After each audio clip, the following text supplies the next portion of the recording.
All right, welcome everybody. Let's say that you're driving to buy a car with cash. So you got $13,000 on you, and it's not illegal to carry cash. You're allowed to do that. Cash has not committed crimes by itself. And while you're driving to pick up your new vehicle, you encounter a problem because you're excited. So you're driving about 5 miles an hour over the posted speed limit. Now, aside from the way that the law is written, which shows that posted speed limits only apply to commercial vehicles that are performing business and not to private citizens, although that's not the way that the courts uphold those laws, even though that is the letter of the law that is different from interpretation. You get pulled over by law enforcement, and your passenger is holding your $13,000. Now you explain, I'm just going to buy a car. I'm excited. That's why I'm doing 5 over. And the cop says, okay, you mind if I just check everybody? There's a high drug flow area. And since you have nothing to hide and you're a law-abiding citizen, you say, yeah, sure. And then your partner complies, who's in the car with you. Maybe it's a family member, maybe it's a close friend. They don't want trouble. So you both hand over your licenses. Cop runs them. That's fine. There's nothing going on. He's like, yeah, it's like, you mind if I, just like take a look in the car? And you go, oh, I got nothing to hide. Sure. So you step out of the vehicle, and then your friend in the passenger seat has $13,000 that's on the floor.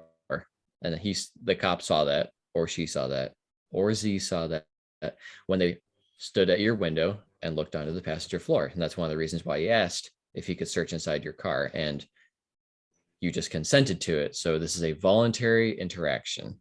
So this is on you consenting to that, because the money itself is not incriminating, because that's legal US currency. So he says, why do you have a ton of money? He hasn't counted at this point. Maybe he does. Maybe he says, why do you have $13,000 on the passenger floor? So I'm going to buy a car, like I said in the beginning of this conversation. And even though your story is consistent, the cop says, okay, I'm not going to give you a ticket for speeding. I'm going to keep this $13,000 under civil asset forfeiture. And you go, why? He says, well, this could be the proceeds of a crime. It's a high dollar amount, and we're going to keep it. We're not going to charge you or the passenger with anything, but we're going to keep this money. And that's perfectly legal. And then they're going to hand it over maybe to the DEA and say, this could be proceeds of a crime.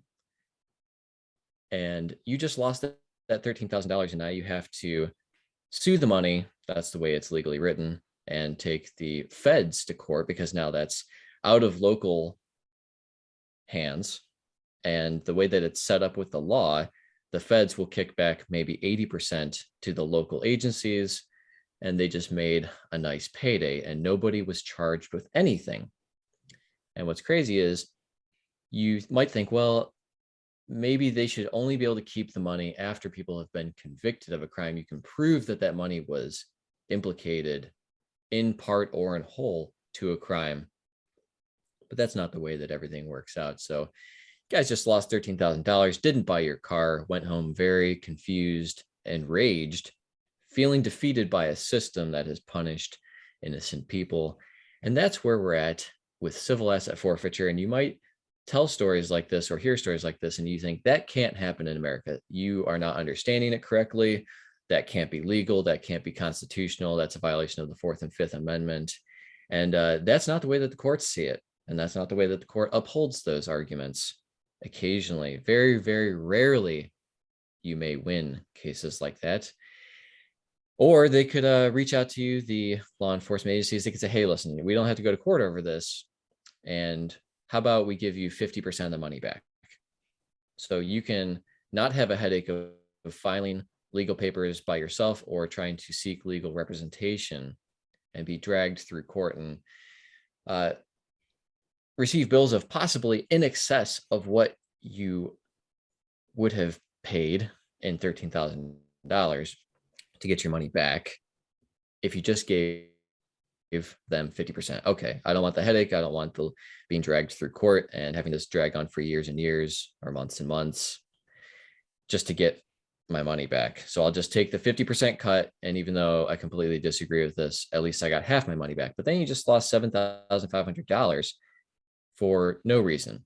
And essentially, you've been punished for driving 5 miles an hour over the speed limit, which could just be the error of a radar or laser detection device, or even just the calibration of your own vehicle.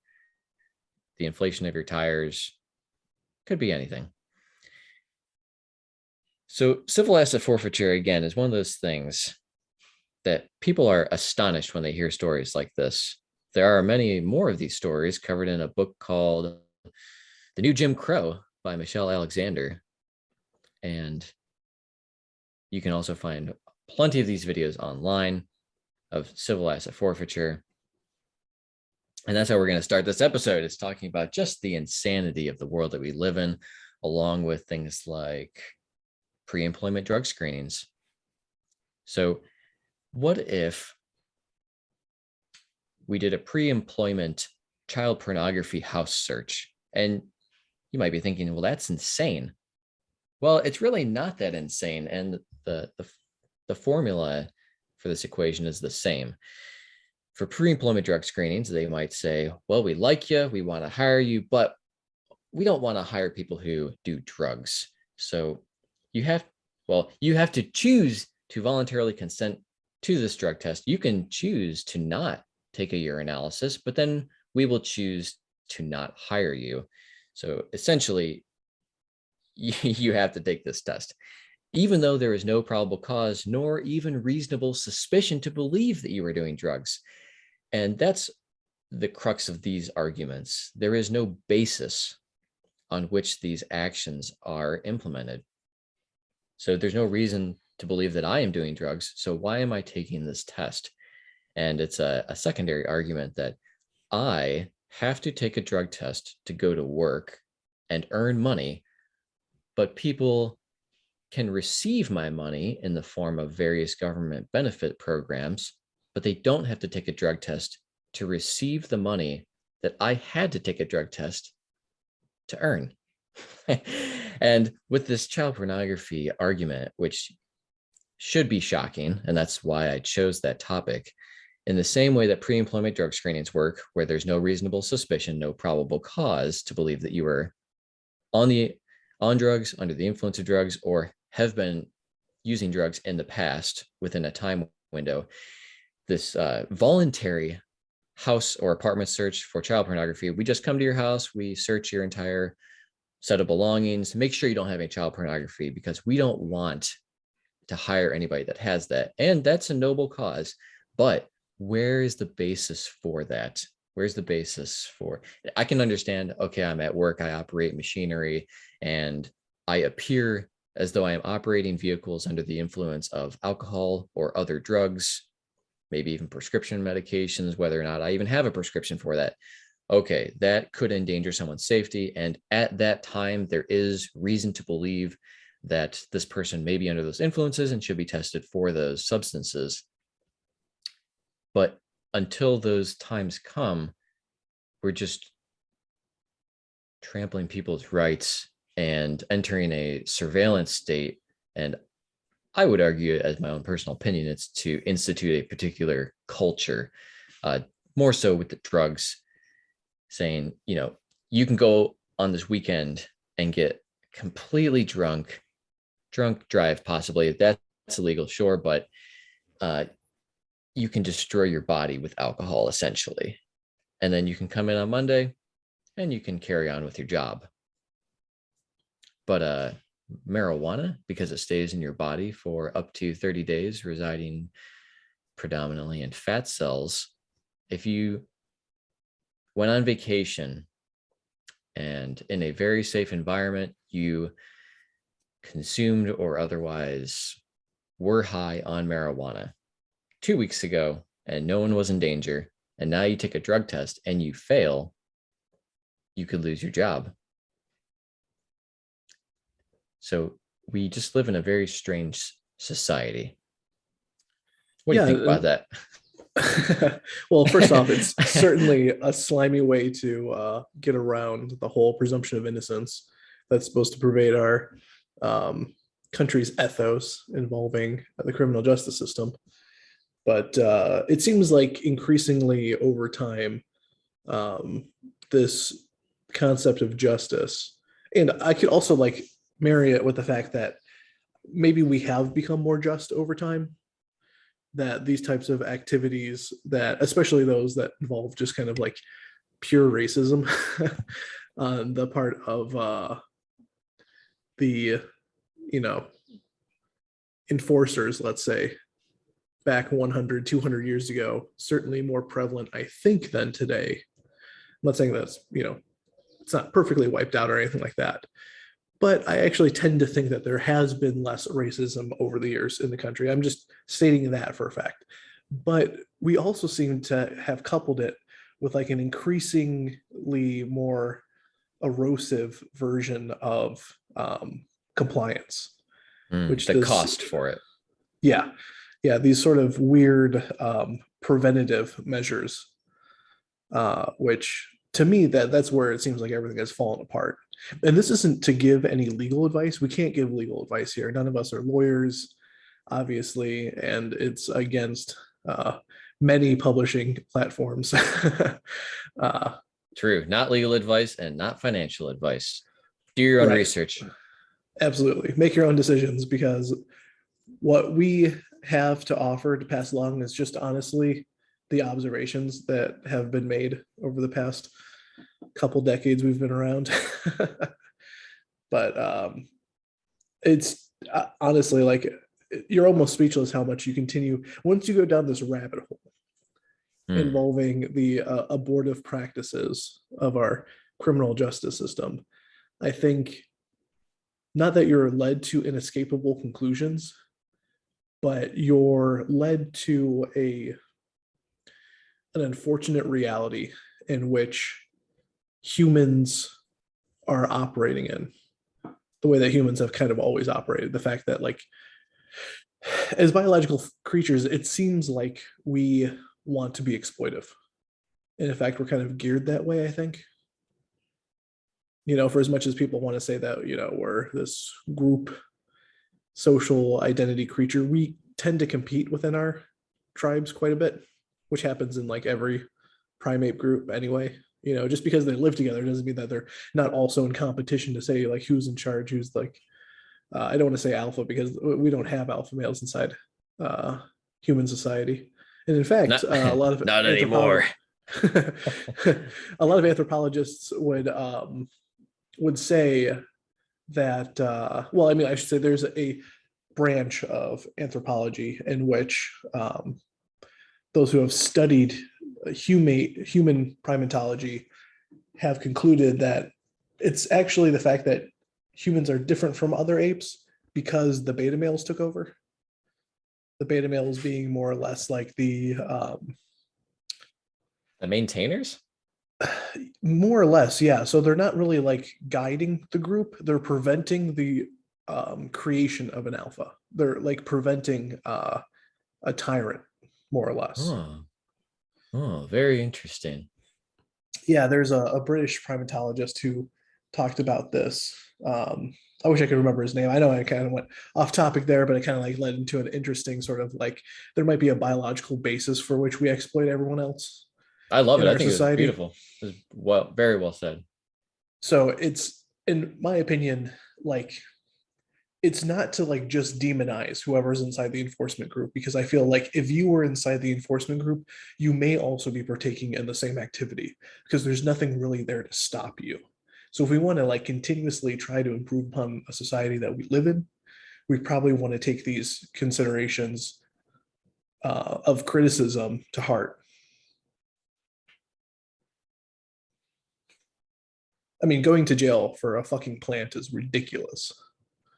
It is. And we all know the history of it too. Like there's plenty of videos online you could watch about how marijuana coming from the hemp plant threatened certain prominent media newspaper Mongols that then used the power of their influence to completely destroy and outlaw this specific crop, all of a sudden, nearly, I don't even know the timeline anymore, like half to a full century later, we're throwing people in jail for the possession and smoking of this particular plant, which has been around forever, that Yes. people have enjoyed. Yeah, there are so many strange aspects of this. From you could approach it and say, you don't even have to smoke it. You can consume it and eat it and have it be metabolized by your liver. You don't have to smoke it. If you vaporize it, you are still inhaling it, but you're inhaling a vaporized version, which is not equivalent to smoking it. There's no smoke. Uh, or you could look at a medical aspect of it. You could say, like, not only should it not be illegal because it's not necessarily dangerous, it's not obviously dangerous, but it's also beneficial.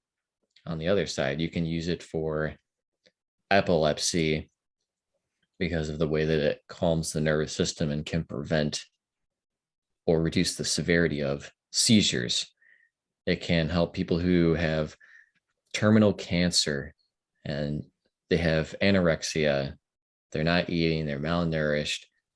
The cannabis can increase their appetite, and now they're eating, now they're getting nutrients, and they're returning their body to a better state. It's a vascular drug, so it improves blood flow everywhere. So people that have in their fingers, their toes, their lower legs, upper arms, maybe they have some sort of medical condition of decreased mobility, the vascular, meaning just blood related nature of that drug can improve circulation, which means more oxygen, more nutrients, and the removal of metabolic waste, byproducts, carbon dioxide. It can also reduce eye pressure for people that have glaucoma. It's really, really crazy how, when applied correctly in certain situations, there's a really nice benefit that people can get from it, as well as just as an anti-anxiety medication for some people. Now, there are going to be side effects from taking too much or for too long. Just like if we take a human and put them in too much water, they drown. So everything has a balance. If you have too much marijuana for too long, some people, there have been reports of insomnia, so they just cannot go to sleep. Or some people would say that decreases productivity. I don't, that might be true for some people, but I don't know if it just amplifies the type of character that they already are. At one of my jobs where I used to work in the fast food industry, some people would just be perpetually high and they worked harder than other people who were just lazy. They're just red-eyed, bloodshot eyes and working like fiends. So I think a lot of stereotypes also come from like the pothead in high school who is already kind of not interested in the route that society has provided for them. And one of the ways that we see them behave is, oh, they also do pot. And we're also like less likely to see people who are high achievers because they're not admitting to drug use. Maybe they're super productive and they're on ADHD medications every day. And that's one of the reasons that they're so productive, is that they're reliant on that. Or there's a gateway argument that I think is, I do think that pot, cannabis, is a gateway drug, not in the traditional way. It's that people do or experiment with cannabis. They go, wow, the only negative side effects were my inappropriate laughter and my excessive hunger. And then they think, they see things in the categorization of legal and illegal. And they say, wow, this drug is illegal and it seems to be harmless in my experience. Therefore, I will try something else, not expecting the actual consequences of an actual hard drug, which could really damage my body. Like all of a sudden doing a ton of cocaine and now I'm having a heart attack, or now my blood pressure is so high and I am having an aneurysm. There are many like real drugs. Oh, I did crystal methamphetamine and now I'm actually addicted and it's destroying my life financially and my health. I have family members and now I went from doing marijuana to now I'm on heroin and my life is in ruins and I'm addicted to an incredibly cheap substance. Absolutely. I feel like a lot of these different pathways to the harder drugs have been bastardized because we're not understanding the relationships that other more common drugs have with them. The fact that they derive more or less from the same source.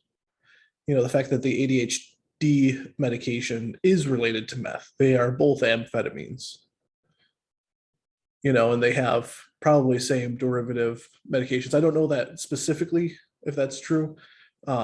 But like I do know that for opium and how we have painkillers and heroin sort of has the same origin in Mm-hmm. which like in certain forms it's incredibly beneficial and we know that and we use that. You know, if like anything that was of the opiate line was eliminated, um, we would have a very difficult time. And like we could even say like what benzo, what are they called? Benzodiaz. I can't even say the word. Benzodiazepines. There we go. Yes, thank you. As alternatives to the opiates, which end up being even worse, is they're what barbiturates? Is that what they're called? Those are also different. The benzos do pose an interesting difference with the pharmacology of them because you can't use Narcan on benzodiazepines. So sometimes it takes a different set of knowledge to treat those. There is another reversal agent called flumazenil that can work for those. Otherwise, emergency medical services, the hospitals, you can just kind of ride out the high as long as you can support the breathing. The breathing is suppressed to the point of cessation in both opioids and benzodiazepines. Barbiturates essentially calm me down, go to sleep. But the benzodiazepines are kind of like a volatile version of a sedative. They seem to affect people differently, and the dosing is hard. It's difficult to like figure out how much of this medication will affect this person. I gotcha. It makes a lot of Uh, sense. Not saying, The yeah, it's not, I'm not trying to say it's a worse drug. It's just, it's a different drug. right, right. My only point too, and obviously I'm not an expert in any of these means, but like the idea being that like we also know that there are a lot of professors who have made this point over the years of like they're constant heroin users or cocaine users, but you would never guess it because they don't do it in excess. They have a good relationship with these types of drugs. Yes, um we just tend to focus on the the people who grab our attention, which is, dog bites man is not news. Man bites dog, that's news. So yeah, absolutely. Like if it bleeds, it responsible leads. use of drug not the same as Florida man. Yeah, exactly. It's the addiction that we all have to an exciting news story that's sometimes and often sensationalized. We don't care that the Girl Scouts reached their threshold and like sold enough cookies to continue their yearly progress or their yearly operations. And like, hey, good news, guys, we made budget this year. Okay. Absolutely. I mean, like maybe There are Warren Buffett snakes. gets really like Somebody tells you there's snakes on a plane. That's exciting. snakes in a zoo, maybe not so exciting. Snakes in a zoo, we've seen that. Snakes on a plane, some people have seen that. See, I feel like Warren Buffett would be really excited about hearing about the Girl Scouts because he's like, man, you know, my stocks and that brand is really going to go up. But There is an interesting aspect to what you had just said earlier too, which is I actually remember in my 10th grade health class learning about smoking. And one of the interesting perspectives they mentioned was we think more people smoke than actually do because you notice when someone's smoking, but you don't notice when somebody's not. You're less likely to notice when somebody's not smoking. Like, hey, look at all those people over there not smoking. Yeah, no, it makes a lot of sense. It's sort of a selection bias. Yeah. And because of that, we overestimate how many people we think do a certain action. Yeah, And absolutely. I mean, in the same way, there's these people that do pot, they're potheads in high school, and we notice them, but we don't notice the people that responsibly use medications. And so you end up in also a strange definition war of some people would say Schedule 1 drugs, which is everything that's illegal and purportedly, per the federal government in the United States, have no medical use and are therefore extremely dangerous. what's So, ridiculous too is that like the responsible use is so underplayed, obviously because it's just covert. I mean, so every and this use is is considered um, abuse. It's yes, all considered drug abuse. Even a microdose where you don't even have an effect would be considered drug abuse because it's used in a manner inconsistent with recommendations, which is zero use. the other shit that's so aggravating, quite honestly, is obviously there's a class difference between the use of these sorts of drugs. Where, like, how do we perpetuate inside a society a stereotype of the senator's son being addicted to all these fucking drugs and not being in jail?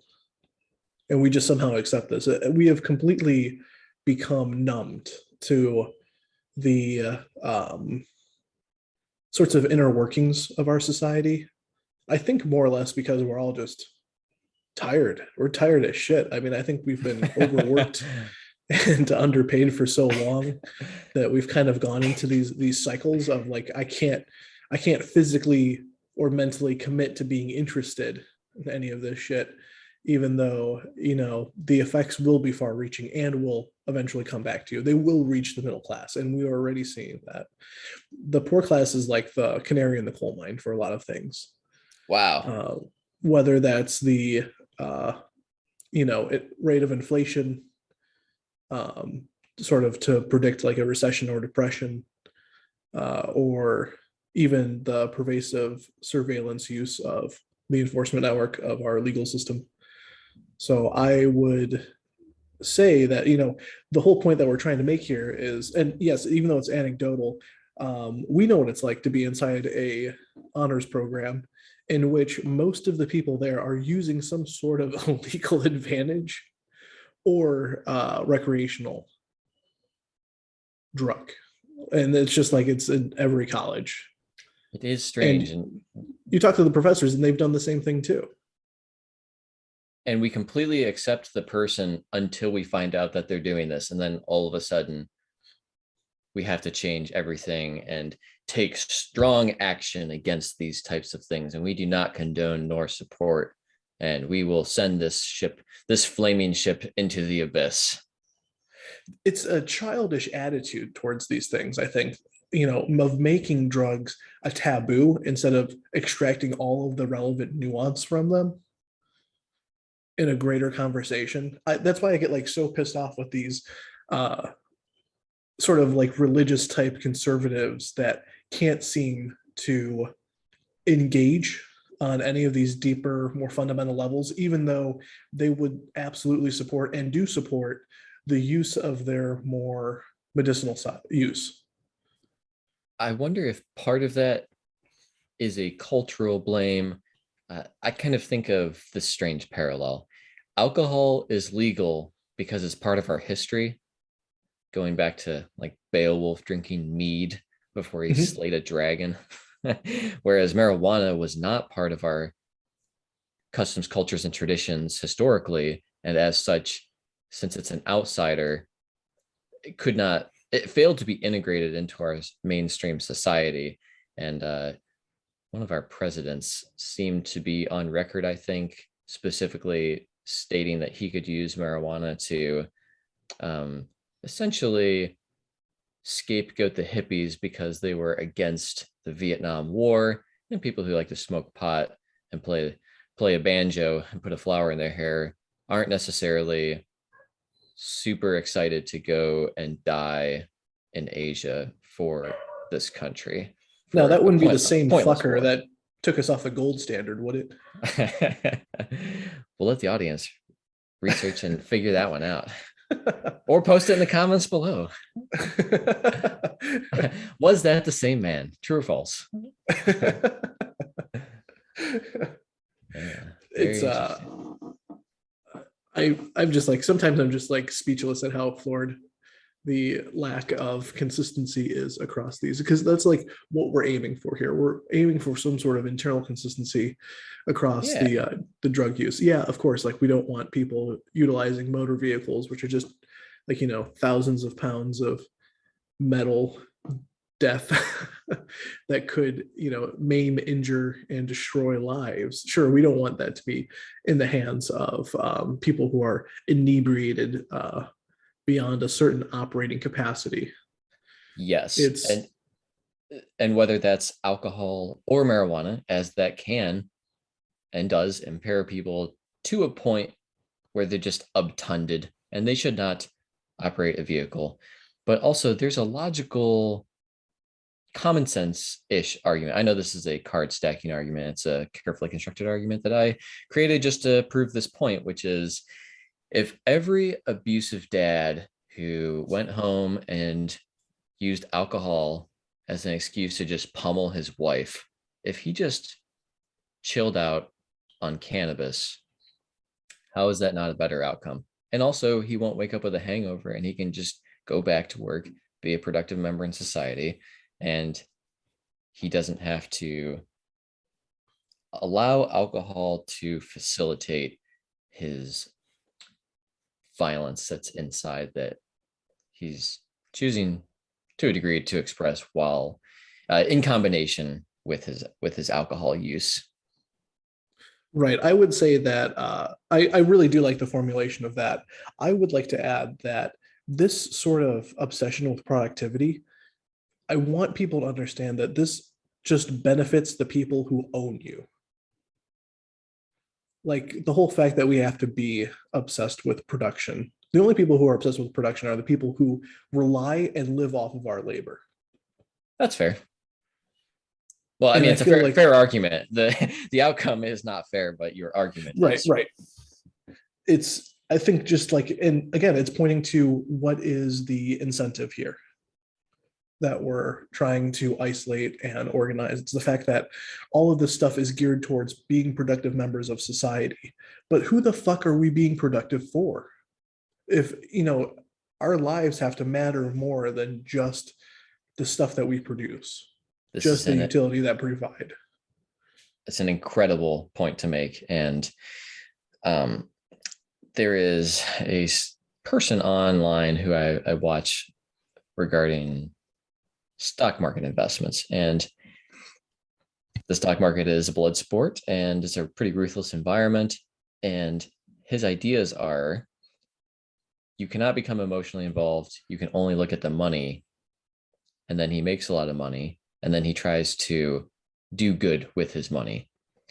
And what's interesting is he would be willing to support unethical companies who either are doing just immoral things or are perceived by me as being anti-American or literally hating us doing. I just think that they're unethical companies, and it's interesting that people are willing to support them to make a little to get theirs a little benefit, and then they think that it's justified to make a very small impact with what they earn by supporting something that's terrible, and then that's Mhm. their justification. So I once heard a phrase that I think describes this person. I don't want to say their name because I just don't want to put them in a bad situation. The phrase that I think of when I watch this person is a good mouse knows how to find the cheese. An intelligent mouse understands they're in a maze. And I really like that because you can change the maze and a good mouse will continue to figure out, hey guys, this is how you get the cheese. This is how you get the cheese. But until they realize they're in a maze. There's this secondary level that the phrase applies: when in doubt, zoom out. Don't miss the forest for the trees. You can become so focused on a small aspect that, because that makes sense, it prevents you from seeing perhaps a more insidious motive and an insidious maze that you're in. Absolutely. I absolutely love that. That is an incredible way for us to like refocus on what is the most important thing here that we're talking about. And it has to be the quality of our lives. If we were to, focus on the individual here, I think we come to more interesting conclusions uh, if we talk about the web in which that they find themselves in, the maze. You gotta realize you gotta get out of the maze instead of just being really good at Like if continuing we to were get the given, cheese. like the reason why all these companies are successful, like let's be honest here, an exploitive company will do better on paper than non-exploitive companies because that's how you literally squeeze out more profit in a competitive environment. Yes. So we almost have to look at those companies then as like, okay, these are short run profits that we would make involving our own stock. But if you pull out the money and everyone else pulls out the money, then those exploitive practices start to curtail because they need to adopt new strategies in order to survive. So, like, part of our responsibility as the middle class is to, and I really don't want us to like kind of have a group think, but we should be operating, I think, along these sorts of mindsets just to improve our own welfare. The fact that everyone has a 401k, which more or less came into existence after the petrodollar did in the 1970s, which should give you a clue as to, this thing hasn't really been around for a while. And the whole lies that you've been told that, oh, just fill up your 401k and you'll be fine and whatever. It's just, you're just transferring your retirement money to the upper class, and the upper class may have some sort of, uh, ability to give it back. But like, remember more or less that it doesn't have to occur, because if the stock market is just a gambling house, you have the ability to lose, and you have the ability to lose big. And people are gambling more or less with their retirement funds because of the erodive forces of inflation. So they have to somehow figure out where their investments should go.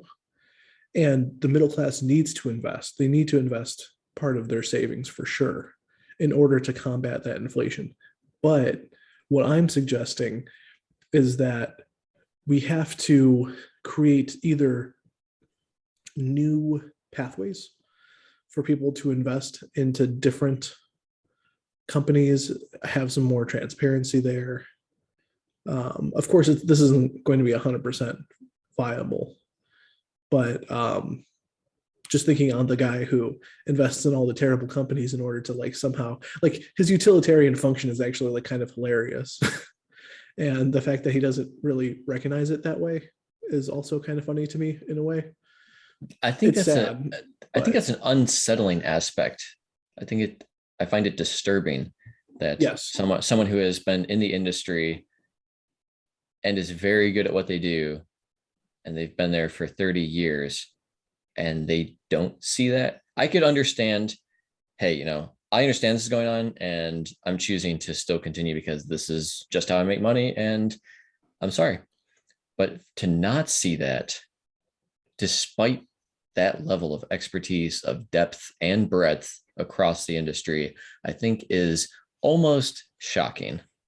he has to tap into the power of the paragon of infinite grift. The fiat fraud Ponzi scheme. It's one of those things too, where you're just like, okay, like at a certain level, I'm sure some of these people just have to lie to you online because they are trying to make money. They're trying to have some sort of influence in order to grow their own personal brand. Fine, whatever. I've that's kind of what we're doing here anyway. We're trying to open up a conversation, gather people. Like, we have to engage in like these sort of small politicking behaviors. But I think you and me were more along the lines of there is this higher value that we have called, truth making or truth finding, whatever you want to call it, like having this desire to create an internal worldview that's consistent, because that's what allows us to navigate these waters much more carefully. And we recognize that there are things in our society that we really do want to change for the better because we care about being an American. I love being an American, and I think it's fallen to the wayside within the last 20 or so years. And it's disturbing to me. I like that. That's all very well said. I agree with your points. And I also enjoy being an American. And I think part of an American is being skeptical, choosing to question or view with a critical eye that which does not seem right, whether that's the intuition of a sniff test. This just doesn't seem right. So that warrants further inquiry and investigation. Just, I'm thinking about this. Does this make sense? Something seems off. Why does this math, so to speak, not add up? And I think that's good to question, because we shouldn't feel like we're being inappropriate by creating these questions, because if we are wrong, then we will just come to the same conclusion of what was proposed to us. That was a very wordy statement, but if I am not sure that this makes sense and I investigate and I arrive at the same conclusion, it just confirms that. But if I uncover something that's counter or contra against that, okay, I was onto something. So it's Absolutely. whatever the outcome was, it's good to be skeptical and to discriminate the information. And when people have lost that ability, or they seem to be willfully ignoring it, or they just seem to be ignorant of a skill that they hopefully once possessed, I don't think that that's good. That's how you end up in a dangerous situation where, for whatever reason, you have lost your ability to discriminate information. It's bypassed like our immune system, and it's capable of, it's like an impersonator or an imposter. You wear the enemy's uniform and you end up in their base, and everyone else thinks that you're one of them. And that's how you can create a lot of damage in that situation, in that system. Absolutely. I think The it's just Trojan, time. the Trojan horse, if you will. Absolutely. It's time for all of us, I think, to really take that responsibility upon ourselves Is this to really a critically horse? evaluate. Is this a horse that's It's, actually entering? I've never seen a horse on wheels before, made out of wood that's super huge. It may hide forces inside there that, will bring ruin to our city because we've brought it in from the protective walls at the outside. But no, Yes, absolutely. yes. It's almost like how fruit operates. Oh, please, interesting. please eat my flesh so my seeds can pass through your digestive system. We can really transform the way But we view our no, world. absolutely. The other point I wanted to make was something to the effect of, and I talked about this yesterday actually with a few of my friends, where an easy way to sort of like parse out if you're involving yourself with someone who is maybe um, like we have to like discriminate first who's a good faith actor and who's a bad faith actor. And I think that that's kind of like the initial form of skepticism that you were talking about, which is the fact of like, okay, am I engaging and or spending my time with someone that I'm speaking with who is, and I'm trying to say like you should only view people as ways to like maximize your own utility, but more or less like, is this person a benefit to my discovery of internal consistency?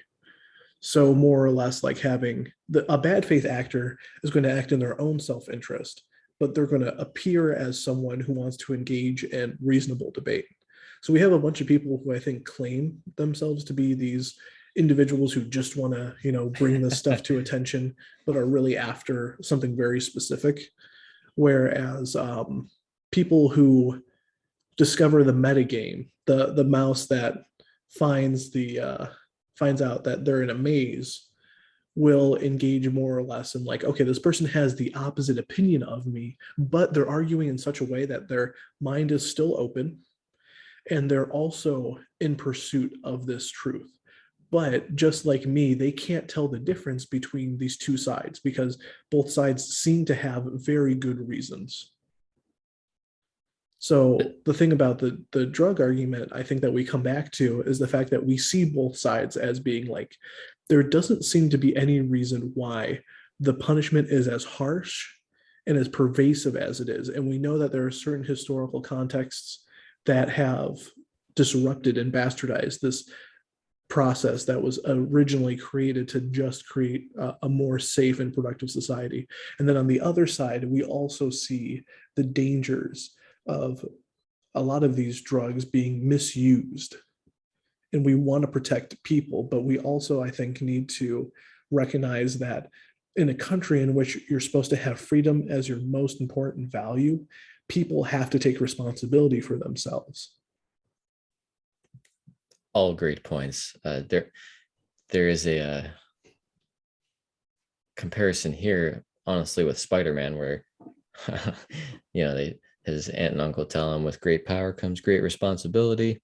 In the same way that we have to be careful of prescription in mom's purse. So young children who don't know any better get a hold of it, or they get into the medicine cabinet, or even they get into cleaners that are beneath the kitchen sink. We have to protect those who don't have knowledge or otherwise don't know better from potentially harmful substances. And even if some drugs or medicines become legal, they can still have serious harm. I think poisonings are like a really huge number of, it's a big percentage of young children under 5 going to the ER. It's just because kids learn by putting things in their mouth. And if they have a toxic effect, then that's on us to restrict the access of. Yeah, and it doesn't have to be centralized. I think that's also the point that we're trying to make is that, for as much that we like to talk about how educating people is good, I think we also need to counterbalance it with like, you know what, maybe we need to, as a community, just take it upon ourselves to be like, okay, we're going to teach these things to people that perhaps we're seeing are abusing them.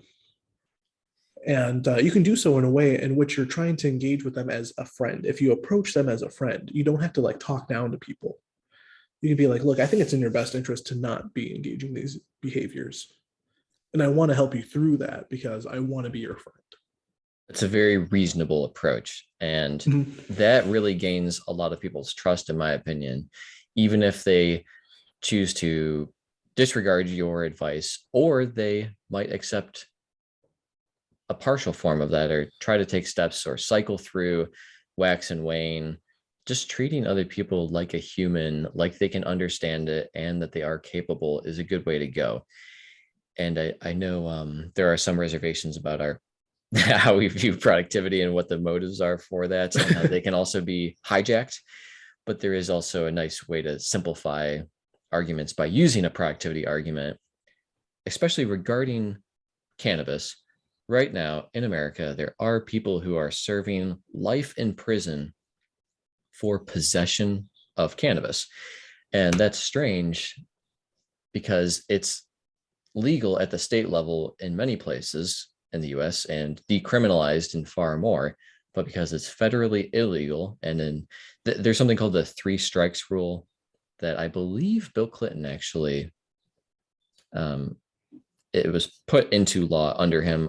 I don't know how much of a hand he had in it, but part of that stems from everybody wants to vote for somebody who is, would you vote for somebody, or would the general population vote for someone who's tougher on crime or easier on crime? And everybody wants tougher on crime. So and it looks good on paper. So then you ended up with the 3 strikes rule. So I think there's somebody doing life in prison for stealing a VHS tape because that was their 3rd offense. And Blockbuster 99. which, yeah, yeah. And maybe you can go back and try to address those issues. But the fact remains there are, I believe, a majority of people in prisons are non-violent drug offenses, and many of those are possession of a plant. And so we put people in cages because of a plant is a simplified way to look at that. That used to literally be a weed growing around America. Uh, and something else is going back to the productivity argument, just briefly. When we put someone in jail for any period of time, but especially for life in prison because of cannabis possession, it costs about $60,000 or $70,000 per year to house people in a penitentiary. So that's a cost, that's a tax burden for everybody to support them in prison. And also takes away not only from their life and their time, the person who's doing time, but they're not productive. So it costs us $60K a year, and they don't get to make money in their own job, whereas we could just put them back into society. Whether they're completely free, that's a second argument, but just let them go back to work and be a productive member of society. Why is this person doing life in prison for possession of a plant in any quantity? Who cares? 100% agree. And I also want to drive home the point too, because I want to do this from a little bit more of an emotive level of just being like, if you have to imagine yourself in that person's shoes, like for whatever reason, let's just say that they thought for whatever reason that they're poor, they don't really know what else to do. Someone approaches them and says, hey, I know a quick way to make money. Yeah, it's illegal, but you know what? Maybe you could get your chance to a better life a little bit quicker if you just help me deliver these things. You're caught, you're thrown in jail, whatever.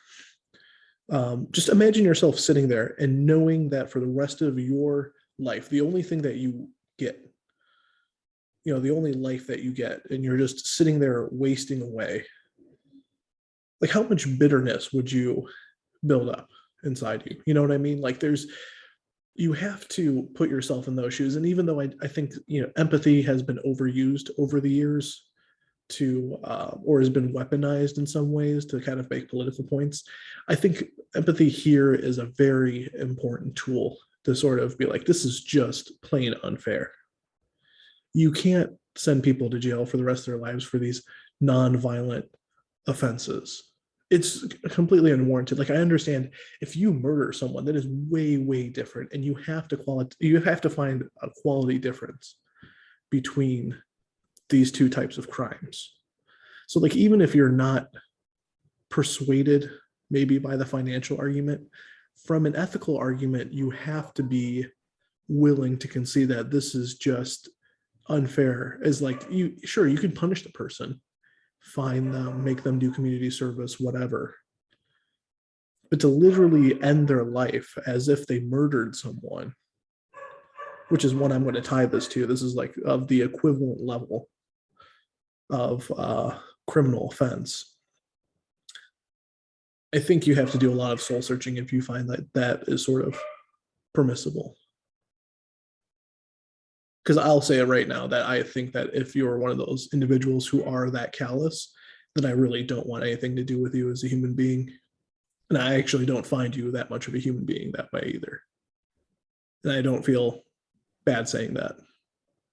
That would be fitting for how those people with that mindset view the people who are perpetrators of those actions, who have at least been deemed guilty of those actions, who will spend the rest of their lives only having basic needs met and being completely removed from society, to say, well, they knew what they were doing and they chose to do that. Yes, they did make those choices, but that's really just the very first. But is there no way back? Like, we have no idea what these people's upbringings were. Like, if you had no chance at an education that involved some sort of understanding of ethics, or, maybe, I think every child has to go through kind of a stage where they learn about the feelings of other people. And that's just kind of a normal thing about growing up. And you can't blame someone for being stunted in that way. And yes, again, I'm not saying that this makes all crime absolutely permissible in every way, shape, or form, because we can just wave it away with this idea that, well, if they just grew up poorly, then that's no excuse. In some ways, I think that we just have to be a lot more forgiving um, as a society, especially when it comes to the punishment aspect. I think we also have to be very careful of sometimes we have this application of, I'm not sure the term for it, indirect justice, where, well, we knew they were doing something wrong. So even there's this belief that they were probably doing other illegal things, and at least we got them on this. So that serves as punishment for all these unofficial things we believe that they might have done. And I think that that's a dangerous territory to enter, because maybe other people did those things, but not this person. And so we're kind of correlating, we're punishing them for a correlation, which may not even exist for that individual.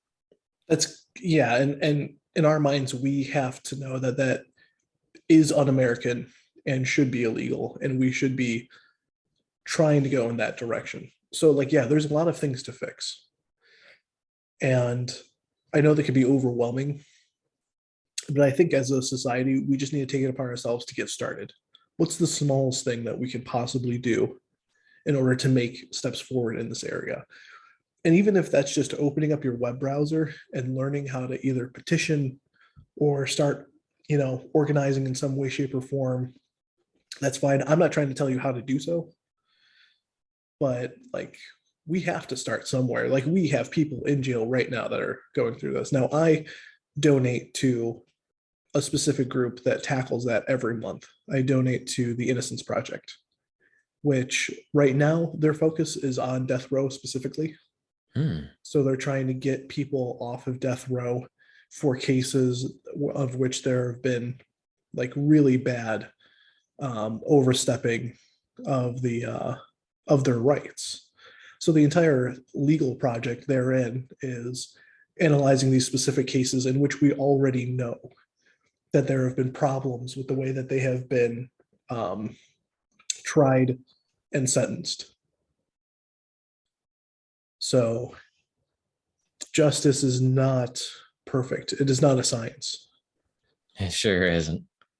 And that's why it needs more attention, quite honestly, than engineering projects that we may be sort of ultimately engaged in, or at least figuring like our social lives are some sort of giant machine. They're not. It's a constant game of influence and espionage. And so we need to build ourselves up better, even if it's just at the very beginning, reading more philosophy, getting our minds more active and building sort of consistent worldviews, finding, not necessarily going out and trying to find problems, but feeling your way through a situation in which, as you said, like the sniff test, we know that it's somehow just wrong. So it's important for us to make that effort. Anytime there's some sort of scandal about corruption or mass child pedophile and sex trafficking rings that are undercovered from various sting operations, to all sorts of corruption in all three branches of the government, or even criminal rings that are not involved with the government. It all just goes to demonstrate that society seems like at the surface level, it is as it appears, but as the Transformers tell us, there is more than meets the eye to all of this. So it's important to critically examine, bring your critical eyes, and also to cross examine everything, as is in the namesake of our podcast. It's really crucial to do that in order to gain more information, because with more information and more accurate information, we can arrive at better conclusions, even if they're tentative and dynamic in nature in an ever changing world, that no one person can know everything. and trying to assemble one of the most complex puzzles of world history is in this information age that's exponential during all sorts of technological revolutions and communication revolutions. Uh, it's just a wild world to live in, and trying to figure out how best to live and how to divvy out justice. What is justice? Because you're assigning value to things that are intangible in nature. And like somebody that hasn't, just as a strange thing I'm thinking of, somebody has insurance, they lose both their arms in a crazy fabrication factory accident. What dollar amount is acceptable for that person? Because their life can never be the same. Is it 500,000? Is it just covering the medical bills? Is it 2 million? They're not getting a Lamborghini with that money. They can't drive with no arms. And would a car somehow make up for their lifestyles? They can't hug their spouse, their kids, their own parents. So a lot of these things don't have there's no price tag.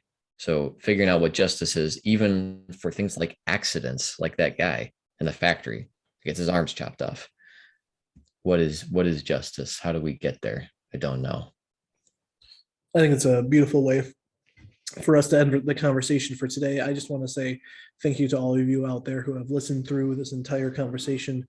I know it may be difficult sometimes to hear what we're saying, and I hope that you'll also find patience with us if we do get things wrong.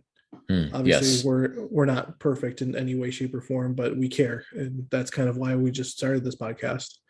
Yeah. So I hope that you get that feeling from us and know that we're not trying to. We don't hate you in any way. We don't hate people in these ways. We get upset and we're passionate.